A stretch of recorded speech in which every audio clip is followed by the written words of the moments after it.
ओम श्री गणेशाय नमः। दोस्तों, माघ मास में हमें पुराणों की कथा अवश्य ही सुननी चाहिए। तो आज आप सुनेंगे पद्म पुराण की कथा।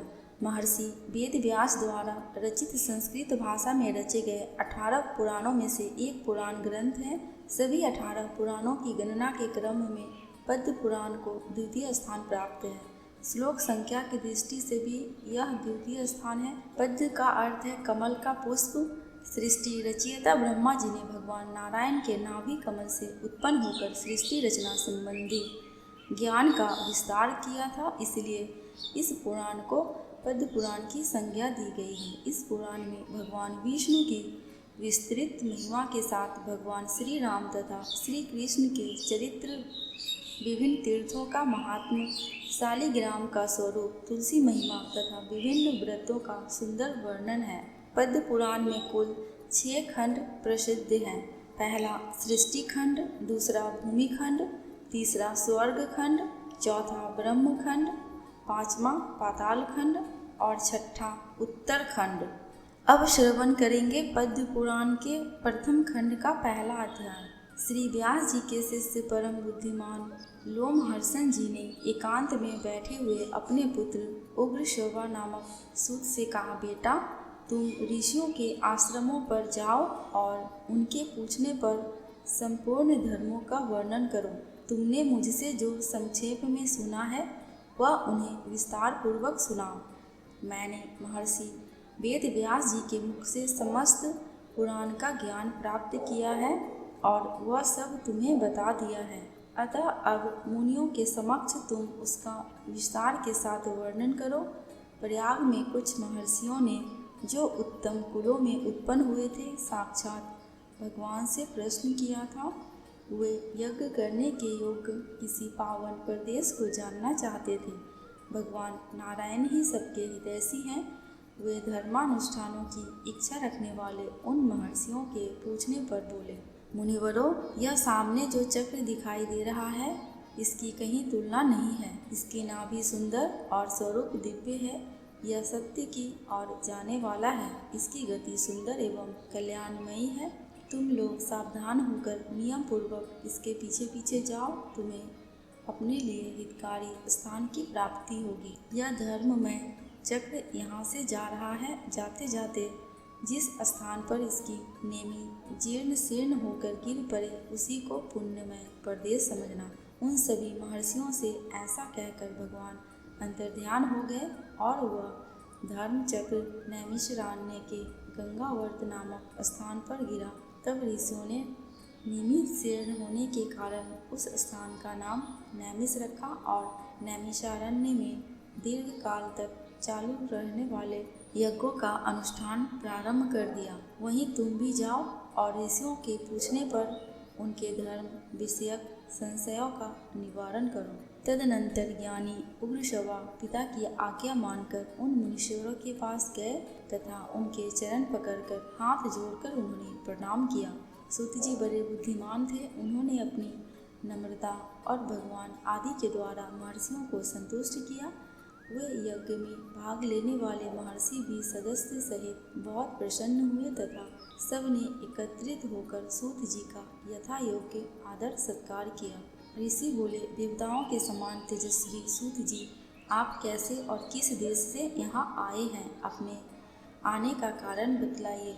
सूत जी ने कहा, महर्षियों, मेरे बुद्धिमान पिता व्यास शिष्य लोमहर्षण जी ने मुझे यह आज्ञा दी है कि तुम मुनियों के पास जाकर उनकी सेवा में रहो और वे जो कुछ पूछे उन्हें बताओ। आप लोग मेरे पूज्य हैं। बताइए, मैं कौन सी कथा कहूँ? पुराण, इतिहास अथवा भिन्न भिन्न प्रकार के धर्म जो आज्ञा दीजिए वही सुनाओ। सूत जी का यह मधुर वचन सुनकर वे श्रेष्ठ महर्षि बहुत प्रसन्न हुए। अत्यंत विश्वसनीय विद्वान लोमहर्षण पुत्र उग्रश्रवा को उपस्थित देख उनके हृदय में पुराण सुनने की इच्छा जागृत हुई।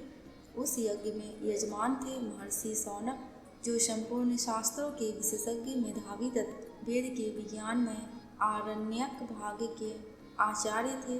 वे सब महर्षियों के साथ श्रद्धा का आश्रय लेकर धर्म सुनने की इच्छा से बोले। शौनक ने कहा, महाबुद्धिमान सूत जी, आपने इतिहास और पुराणों का ज्ञान प्राप्त करने के लिए ब्रह्म ज्ञानियों में श्रेष्ठ भगवान व्यास जी की भली भांति आराधना की है। उनकी पुराण विषयक श्रेष्ठ बुद्धि से आपने अच्छी तरह लाभ उठाया है। महामते, यहाँ जो ये श्रेष्ठ ब्राह्मण विराजमान हैं, इनका मन पुराणों में लग रहा है। ये पुराण सुनना चाहते हैं, अतः आप इन्हें पुराण सुनाने की कृपा करें। ये सभी श्रोता जो यहाँ एकत्रित हुए हैं बहुत ही श्रेष्ठ हैं। भिन्न भिन्न गोत्रों में इनका जन्म हुआ है। ये वेदवादी ब्राह्मण अपने अपने वंश का पौराणिक वर्णन सुने। इस दीर्घकालीन यज्ञ के पूर्ण आप मुनियों का पुराण सुनाइए। महाप्राज्ञ, आप इन सब लोगों से पद्म पुराण की कथा कहिए।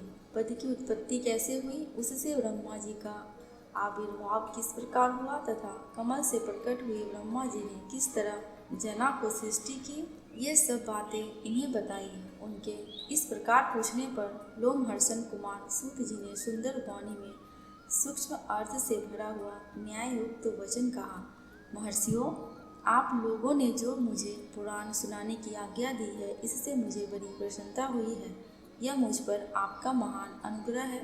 संपूर्ण धर्मों का पालन में लगे रहने वाले पुराण वेता विद्वानों ने जिनकी भलित व्याख्या की है, उन पुराणोक्त विषयों को मैंने जैसा सुना है उसी रूप में वह सब आपको सुनाऊंगा। सत्य पुरुषों की दृष्टि में सूत जाति का सनातन धर्म यही है कि वह देवताओं, ऋषियों तथा अमित तेजस्वी राजाओं की वंश परंपरा को धारण करे, उसे याद रखे तथा इतिहास और पुराणों में जिन ब्रह्मवादी महात्माओं का वर्णन किया गया है उनकी स्तुति करे। क्योंकि जब वेन कुमार राजा पृथु का यज्ञ हो रहा था, उस समय सूत और मागध ने पहले पहल उन महाराज की स्तुति ही की थी।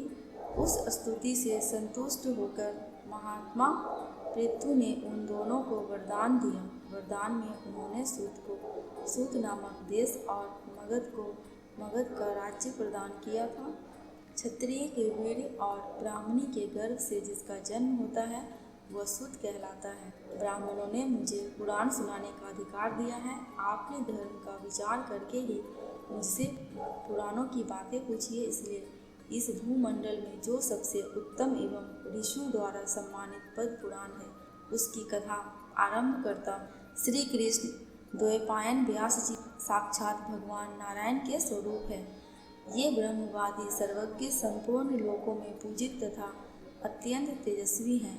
उन्हीं से प्रकट हुए पुराणों का मैंने अपने पिताजी के पास रहकर अध्ययन किया है। पुराण सब शास्त्रों के पहले से विद्यमान है। ब्रह्मा जी ने कल्प के आदि में सबसे पहले पुराणों का ही स्मरण किया था। पुराण त्रिवर्ग अर्थात धर्म, अर्थ और काम के साधक एवं परम पवित्र हैं। उनकी रचना 100 करोड़ श्लोकों में हुई है। समय के अनुसार इतने बड़े पुराणों का श्रवण और पठन असंभव देखकर स्वयं भगवान उनका संक्षेप करने के लिए प्रत्येक द्वापर युग में व्यास रूप से अवतार लेते हैं और पुराणों को 18 भागों में बांटकर उन्हें 4 लाख श्लोकों में सीमित कर देते हैं। पुराणों का यह संक्षिप्त संस्करण ही इस भूमंडल में प्रकाशित होता है। देवलोकों में आज भी 100 करोड़ श्लोकों का विस्तृत पुराण मौजूद है। अब मैं परम पवित्र पद्म पुराण का वर्णन प्रारंभ करता हूँ। उसमें 5 खंड हैं और 55,000 श्लोक है। पद्म पुराण में सबसे पहले सृष्टि खंड है, उसके बाद भूमि खंड आता है, फिर स्वर्ग खंड और उसके पश्चात पाताल खंड है। तदनंतर परम उत्तम उत्तरखंड का वर्णन आया है। इतना ही पद्म पुराण है। भगवान की नाभि से जो महान पद प्रकट हुआ है, जिससे इस जगत की उत्पत्ति हुई है, उसी के वृत्तांत का आश्रय लेकर यह पुराण प्रकट हुआ है, इसलिए इसे पद्म पुराण कहते हैं। यह पुराण स्वभाव से ही निर्मल है। उस पर भी इसमें श्री विष्णु भगवान के महात्म्य का वर्णन होने से इसकी निर्मलता और भी बढ़ गई है। देवाधिदेव भगवान विष्णु ने पूर्व काल में ब्रह्मा जी के प्रति जिसका उपदेश किया तथा ब्रह्मा जी जिसे अपने पुत्र मरीचि को सुनाया था, वही यह पद्म पुराण है। ब्रह्मा जी ने ही इसे इस जगत में प्रचलित किया। पद्म पुराण के प्रथम अध्याय समाप्त। आगे की कथा दूसरी वीडियो में सुनेंगे। दोस्तों, कमेंट बॉक्स में भगवान विष्णु एवं भगवान श्री कृष्ण की जयकारा लगाना बिल्कुल भी मत भूलना। आपको मेरे चैनल पे व्रत त्योहारों की जानकारियाँ एवं उनसे जुड़ी कथा कहानियाँ मिलती रहेंगी। अगर आपको ये वीडियो थोड़ी सी भी अच्छी लगी हो तो प्लीज़ मेरे चैनल को सब्सक्राइब कर मेरी वीडियो को लाइक एंड शेयर कर देना। अंत तक वीडियो में बने रहने के लिए आपका दिल से बहुत शुक्रिया।